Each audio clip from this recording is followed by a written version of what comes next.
Chapter 6. The Edge of Vengeance. The fog rolled in thick across the bog, or curling around the standing stones and dragging the night with it. Bran moved like smoke, silent, precise, each step measured. The encampment had grown restless after the first strikes, soldiers whispering of shadows that walked, of terror they could not name. Bran smelled their fear like a tangible thing, warm and coppery, and let it guide him along the worn paths, each one leading closer to the man who had taken everything from him. Harrowe had not expected him. That much was clear in the careless arrangement of the camp. Patrols had doubled, torches flickered uncertainly, and guards whispered nervously about strange shapes glimpsed in the reeds. Bran crouched in the mist, eyes narrowing. They were predictable, every one of them, and he could anticipate their movements with ease. The hunger inside him stirred, demanding, insistent. Not yet, he told it. Patience, precision, justice. A lone rider approached the camp, the horse's hooves muffled by the bog. Bran's senses flared. The man carried a word, perhaps of reinforcements or rumor of Bran's presence. Bran stepped forward silently, feeling the pulse of the earth beneath his feet, the power of the stones thrumming in quiet anticipation. When the rider passed, Bran moved. The attack was swift, silent, and precise. The man collapsed, the horse bolting into the mist, leaving only the echo of panic and the whisper of Bran's passing. The hunger hummed, satisfied but far from sated. Bran's eyes turned toward the heart of the camp, where Harrowe's tent rose bold and bright with torchlight. Inside, the Lord was drinking, his voice sharp, barking orders that none of the men dared to question. Bran paused, feeling the weight of his next act. The man had taken everything: his family, his home, his life, and yet Bran found himself hesitating. A fragment of the man he had been whispered in his chest. Do not lose yourself to the darkness entirely. He took a step forward, the shadows bending around him like a cloak, and felt the hunger stir again, a promise of power and release. The night was patient, and so would he be. Harrowe would not die by reckless force, but by a careful, inevitable reckoning. Bran would watch, he would learn, and then he would strike. From the edge of the fog, the cloaked figure appeared again, kneeling among the reeds. Bran acknowledged it with a subtle nod. The figure was a reminder of the world beyond his vengeance, of the powers that had returned him from death, and of the path he had chosen. Bran did not approach. The moment required focus, and focus demanded silence. Above, the raven called, circling low over the camp, black wings slicing through the silvered night. Bran's pulse matched its rhythm, sharp and deliberate. Every sound, every movement, every whisper of wind became part of his awareness. Harrowe's men would falter. They would fall. But the Lord himself, the one who had shaped Bran's suffering, would feel the weight of the shadow that now walked among them. Bran stepped forward, leaving only the faintest trace of disturbance in the reeds. The first strike had been a lesson, the second a warning. The next would be the beginning of the end, and when it came, the Pale would learn that some vengeance cannot be stopped, that some shadows do not rest, and that the night itself can walk with intent. Chapter 7. The Pale trembles. The night had grown restless. The wind hissed through the reeds, and the soldiers in Harrowe's camp woke often. Startled by dreams they could not remember, the fires burned low, casting long, shivering shadows across the bog. Bran watched from the darkness beyond their reach, crouched among the stones that had once been his grave. He had waited long enough. Fear had ripened. It clung to them like sweat, sour and heavy. Now came the time to strike, not merely to warn, but to break them, to make them understand that the land itself would not suffer them to remain. He moved through the mist, silent, and deliberate, each step a note in a deadly rhythm. His eyes caught every flicker of light, every tremor of movement. The hunger beneath his ribs thrummed, eager, whispering promises of strength and release. Bran steadied himself against it, focusing on purpose, not desire. This was not slaughter. It was justice. The first soldier never saw him. Bran struck from behind, swift and clean, his hand closing over the man's mouth, dragging him into the fog. There was a soft gasp, a muffled sound, then silence. The others would find the body at dawn, pale and untouched, save for the faint mark at the throat. A message carved not with blade, but with will. The next came soon after. Two men walking together, speaking softly, their torches throwing uncertain light. Bran waited, patient, until one strayed too far from the other. Then he moved, fast as a thought, quiet as the falling mist. When the man turned, Bran's eyes were upon him, cold, unyielding. He reached out and pressed his hand to the soldier's chest. The man froze. Bran could feel the heartbeat beneath his palm, quick, terrified, alive. The hunger within him surged, urging him to take, to drink, to fill the hollow that burned like fire through his veins. For an instant, Bran hesitated. The world seemed to narrow, the man's fear sharp as blood in his senses. Then he drew back. The hunger screamed within him, furious and unsatisfied. Bran turned away, forcing himself to remember why he had come, what he had lost, who he had once been. The soldier stumbled back into the light, gasping, his eyes wide. He saw Bran vanish into the mist and fell to his knees, whispering prayers to a god that did not answer the Pale tonight. Bran moved deeper toward the heart of the camp. Harrow's tent loomed ahead, its sides glowing faintly with torchlight, the banner above it snapping softly in the wind. He could hear the Lord's voice within, low and angry. Sharp with fear he would not show his men. Bran smiled faintly. Fear was a language he understood too well. He stopped at the edge of the firelight. The hunger had quieted now, waiting. Bran felt the pull of the stones behind him, ancient and steady, their power humming in his blood. He could end this now, rush the tent, tear through them all. The thought burned in him like lightning. But the whisper of the raven came from above, soft and insistent. It reminded him of what must come after, of what vengeance truly meant. Not swift, not merciful, not blind. It must be measured. It must endure. Bran turned from the tent and vanished once more into the night. Behind him, the camp erupted in chaos, a scream, a shout, the sudden panic of men waking to find death among them. Bran moved through the fog, unseen, unbound, the echo of their terror feeding him in ways blood could not. He was learning. Control was possible, even for what he had become. The hunger would serve him, not the other way around.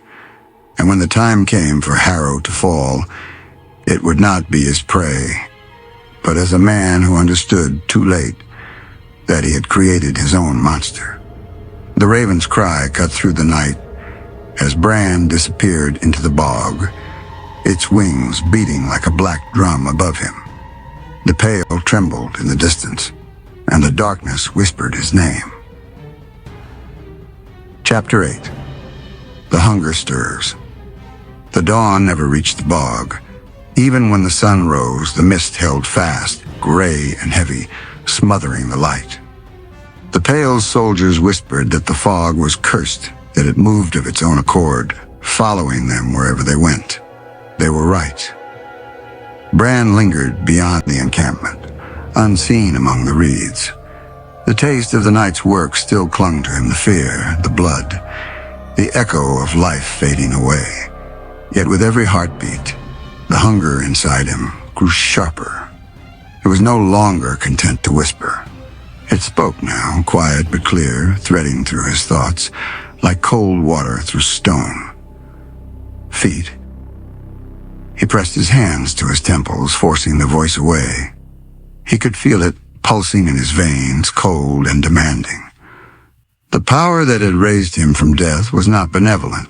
It was old, wild, ungovernable.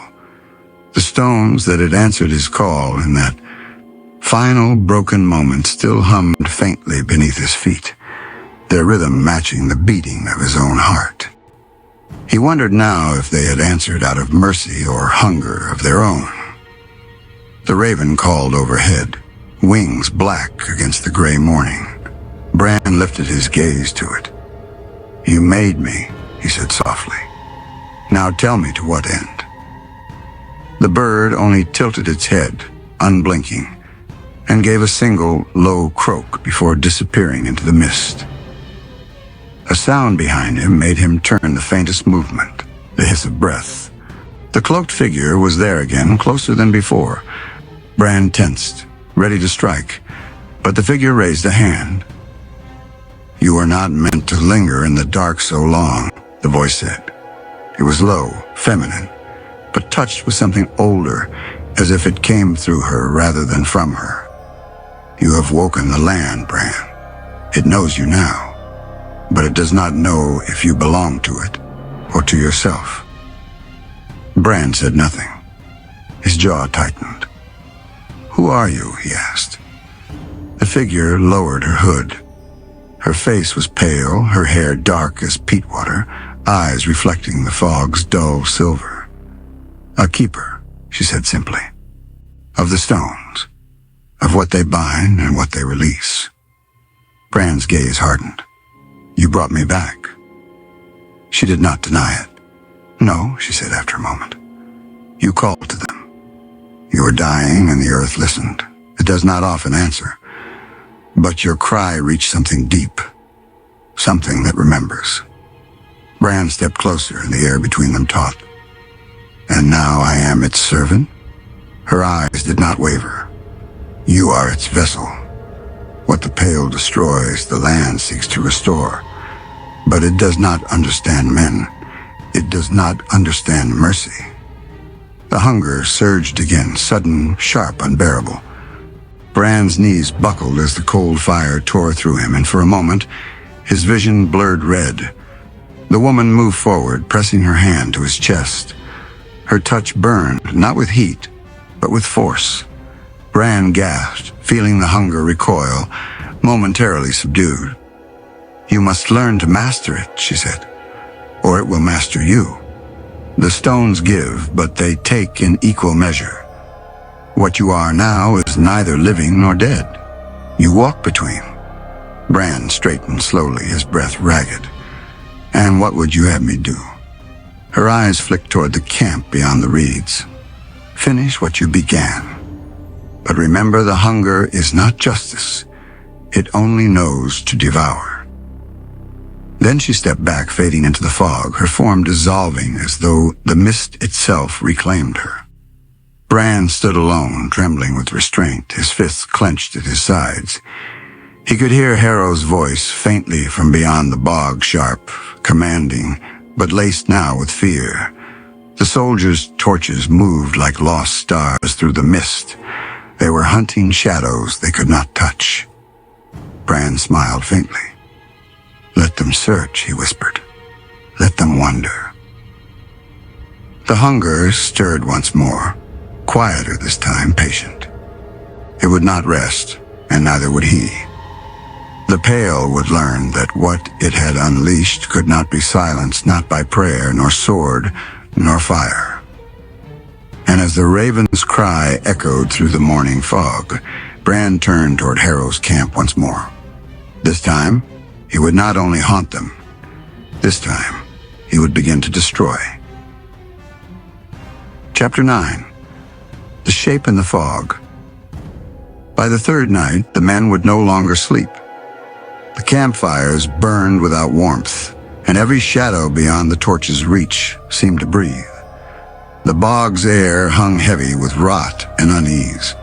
When the wind shifted, it carried a sound like whispering, indistinct, endless, rising from the reeds.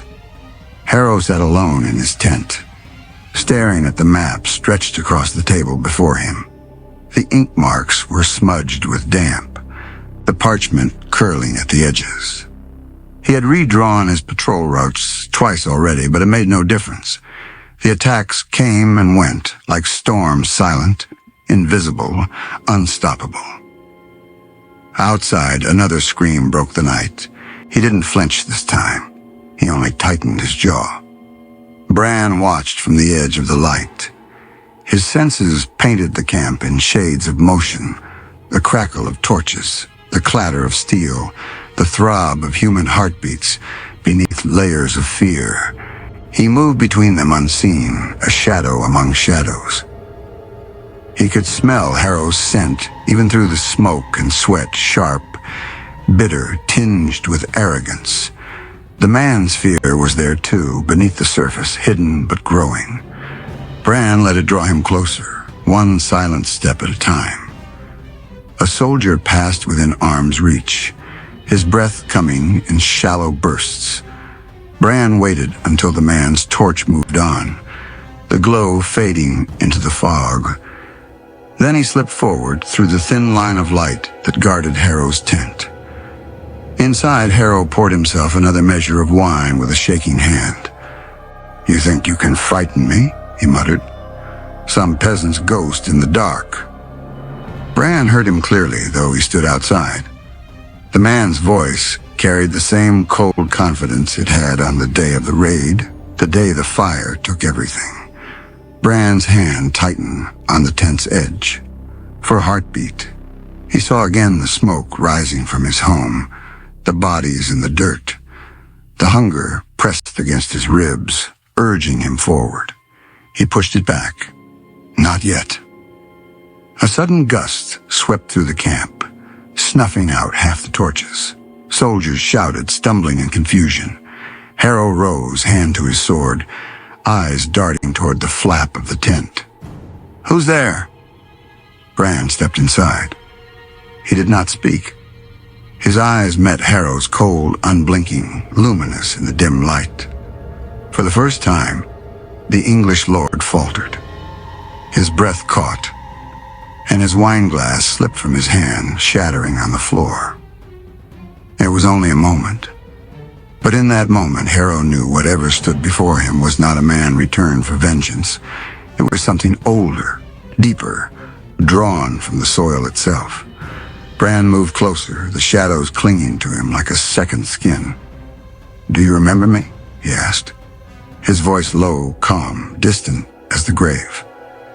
Harrow's sword scraped free, but his grip trembled. "You're dead," he breathed. Bran almost smiled. Perhaps. He took another step. The air between them felt colder, the candlelight dimming as if retreating from him. Harrowe swung a desperate, clumsy motion, but Bran was already gone, fading into the darkness, like mist through fingers. The blade cut only air. A whisper followed him. "Not yet, my lord, but soon." Then the wind surged again, and when Harrowe turned, the tent was empty. He stumbled backward, eyes wide, breath rasping. Outside, his men shouted in panic. One of them had vanished into the fog. Another was found standing at the water's edge, staring into nothing. Harrowe burst from the tent, calling for order, but the night did not heed him. From the reeds beyond the camp, Bran watched. The fear was ripe now, spreading like fire. He could feel the pull of the stones beneath him, the steady hum of the earth answering his presence. The hunger stirred again, whispering his name, promising that one more step would end it all. But Bran turned away. Not yet. Fear was the truest weapon, and Harrowe was only beginning to taste it. Chapter 11. The bog remembers. The fog had teeth. It bit through wool, through mail, through the skin itself. The torches barely burned, their flames shivering in the damp air. Harrow's horse slipped again, hooves sinking deep in the black water, and one of his men cursed behind him. "Quiet," Harrowe hissed. His own voice shook. They'd abandoned the camp hours ago. Half the men were gone, vanished, taken or fled into the mist. Every step forward felt like moving deeper into a grave. The bog swallowed sound, but not enough.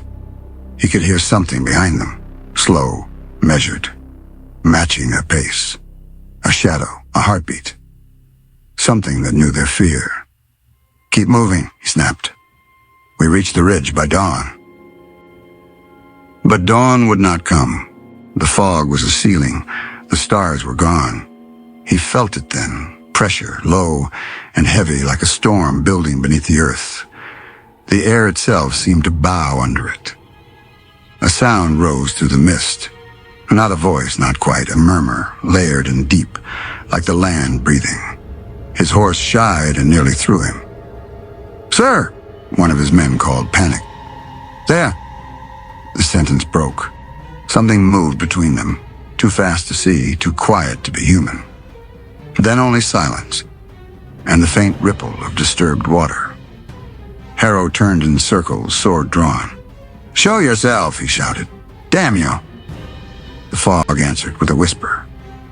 Soon. He no longer felt the cold. The bog was his breath, his blood, his voice. The hunger that had lived in him since the night of his death had changed. Less fire now, more gravity. It pulled everything toward him. Mist, sound, fear. He could see the men's heat against the fog, faint and flickering. Their hearts called to him like drum beats under the earth. But it was not blood he wanted. It was the moment, the instant of knowing, when Harrowe would see him and remember. The stones beneath the marsh hummed louder with every step. Power coursed through him, too much to contain. Shadows moved with him, bending the light, stretching like tendrils towards the living. The air shimmered, the reeds bowed. A flicker of movement ahead, a horse rearing, men shouting, torches swinging wildly. Bran slowed.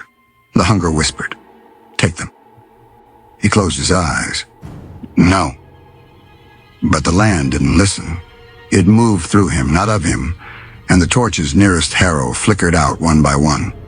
The men screamed as the dark thickened, swallowing them whole. The world broke. Sound bent around him, shouts, splashes, then nothing. The torches vanished. Shapes moved in the dark, low and quick, like the shadows had found muscle and will. Harrowe ran. His boots sank deep, pulling free with a sickening drag. His breath came ragged, sharp in his ears. He no longer cared about direction, only away from the thing behind him. Then from somewhere close, a voice. "Harrowe." He froze. The sound was low, human and not. He turned. The fog parted. Harrowe stood alone, sword trembling, eyes wide. The man looked smaller now, pale, hollow, stripped of all his command. Bran stepped forward, the mist coiling around his legs. The shadows bent toward him, as though the night itself leaned in to listen. His voice was calm. "Do you remember?" Harrowe took one step back, then another. "You should be dead." "I was." Bran raised his hand. The air between them rippled, the faint shimmer of heat meeting cold. Harrowe flinched as the earth beneath him trembled, a low, steady heartbeat rising from the bog itself. "Everything you took from me," Bran said, his voice a whisper barely above the wind. "Now the land takes back." The torches nearest them guttered and died. The mist drew close, sealing them in. Harrowe's sword shook. "What are you?" Bran stepped closer, his eyes burning faintly with reflected light. "The part of the world that remembers what you did." For a moment, neither moved. The only sound was the slow pull of the bog and the hollow cry of a raven somewhere above. Then as the wind rose and the fog swirled between them, Harrowe turned to flee. Bran followed, silent, the shadows keeping pace. Chapter 12. The Stillness After. The fog did not lift with dawn. It hung over the bog like a shroud, pale and endless. The men who had fled spoke of lights moving in the mist, of voices whispering beneath the water's skin, and of a sound like breathing that came from nowhere and everywhere at once. None returned to look. They said the place was cursed. They said the land had taken a master again. The mire dragged at his boots, heavy as guilt. He had long since lost his bearings, north, south, all drowned in the white. The torches were gone, the horses too. Every few steps, he thought, he heard something. A splash that wasn't his, a breath not his own. He told himself it was the wind. But there was no wind here. The air was too still. The fog pressed close as cloth. He stopped when he heard the voice. "You remember this place?" It came from nowhere, soft and low, not accusation, not mercy. Just knowledge. He turned, swordless, breath ragged. "Who's there?" The fog shifted. Shapes flickered inside it. People, maybe, or tricks of the light. For a moment, he saw faces, a woman's, two children's. They vanished as quickly as they came, rippling into the mist. "No," he whispered. "No, that's not..." But the memory came anyway, whole and bright. The smell of smoke, the cry of a child, his men's laughter. He had told himself it was order, justice, duty. He had believed it. Now, in the hush of the bog, the lie sounded smaller than breath. The water stirred. Something stepped through it, tall, dark, moving as though the mist itself carried him. Bran. He did not walk. He arrived. The fog bent around him, a slow eddy that left the air trembling. Harrowe stumbled backward. "You're not real," he said, though his voice broke on the word. "You're a curse." Bran's eyes glowed faintly, like light through deep water. "No curse," he said. "A memory." The fog behind him thickened. Within it, Harrowe saw shapes again, not clear, not solid, but enough. Soldiers he had led, villagers who had burned, the flicker of flames, the sound of weeping. The fog replayed it all without sound, without mercy. Harrowe covered his ears, but there was no sound to stop. The silence roared inside him. "Make it stop," he cried. "For God's sake!" Bran's voice was steady. "He does not rule here." The bog answered with a low hum, rising through the ground, not music, but pulse. The reeds bent inward. The water grew still, mirror flat.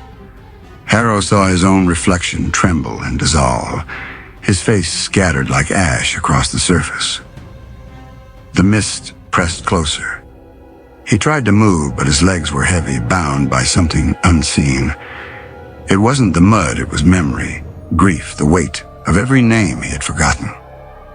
He looked up and saw Bran standing only a few paces away. The man's face held no triumph, no hatred, only a deep, endless sorrow. "The land remembers," Bran said softly, "and it does not forgive." The mist rose to Harrow's chest, his throat, his mouth. He gasped once, but the sound never left him. The bog drew breath, slow and deep, and with it, he was gone. The silence that followed was vast. He stood in it, the fog swirling around his shoulders, and listened as the echo of Harrow's last heartbeat faded into the earth. The hunger inside him was quiet now. The land had taken its due. He knelt, pressing a hand to the water's surface. It was cold, but not cruel. Beneath it, the stones pulsed, faintly alive again. Bran closed his eyes. The voices of the dead moved softly through the mist, and for the first time since his return, they did not cry out. When he rose, the fog parted around him, and dawn, pale and thin, began to break through the clouds. Epilogue. By spring, the soldiers had long gone. No one built near the bog again. They said the ground there hummed at night, that sometimes a figure could be seen walking through the mist, pale and silent, with eyes that caught the faintest light. The elders warned children not to wander near after dusk, but on still nights, when the wind carried the smell of peat and rain, those who listened carefully swore they could hear it, a low whisper threading through the reeds. Not a curse, not a prayer, only a name spoken gently, again and again, until it was part of the earth itself, and the land listened. They say the bog keeps what it's given, and that on certain nights, when the mist breathes, a man's shadow walks where the light dares not follow.